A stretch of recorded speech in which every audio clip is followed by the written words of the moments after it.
we'll host 125,000 visitors this year. We have a National Historic Landmark campus. It was set up in a way that doesn't feel like an industrial distillery the way most are.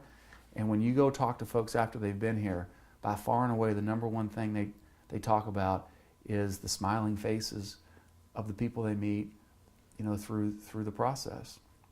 So it's a big part of what defines Maker's Mark. I enjoy the community part of what we do. I enjoy working with our team, strengthening our culture. I enjoy looking out into the future and partnering with our group to develop plans that will allow Maker's Mark to continue to blossom in a way that only Maker's Mark can blossom, and in a way that ties back to the distinctiveness of where we started. That's why I say, you know, that all the time we've got projects going on here on site at Maker's Mark, and these aren't my ideas.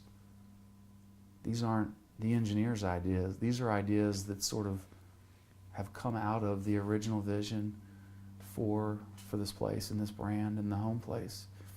You know, bourbon, humble beginning, started as a Southern man's drink, regional. And were it not for Kentuckians, Maker's Mark never would have survived. And thankfully, budding interest out of the early 1980s. And while in the early days, Maker's Mark had very little growth, bumped along a tough road, just as Maker's Mark began to grow, that was the moment that has defined the modern era bourbon. And when I think about my grandparents, their legacy, the risk that they took, you know, think about it. It would have been a hell of a lot easier for him just to go keep doing what he had only ever done and what his family had done, which was uphold the Samuels family name by making that rough T.W. Samuels whiskey. And he had the courage to go do something different, to go do something that he had passion and heart for. And ultimately, I think that's their legacy, is their original vision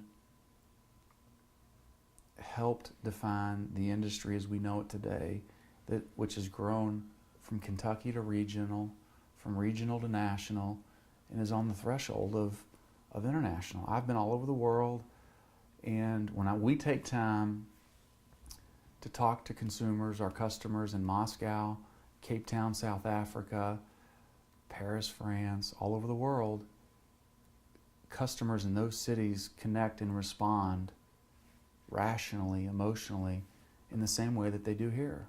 It's uncanny. We don't have enough supply to be everywhere today, but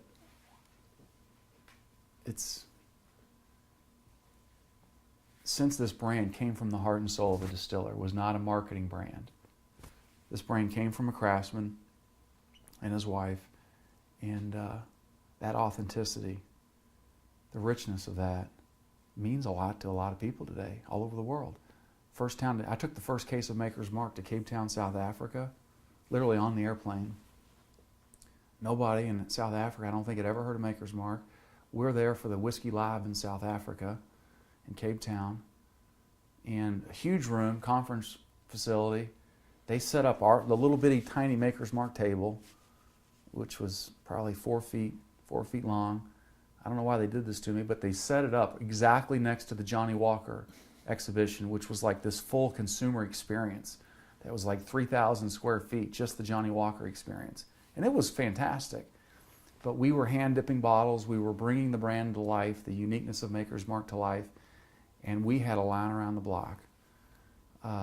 There was more interest, more buzz for Maker's Mark than anything else in that pavilion, and that's exciting. So it's a big moment for bourbon, it's a big moment for Kentucky, it's a big moment for our industry. All the energy is at the premium end, and Maker's Mark started the premium end.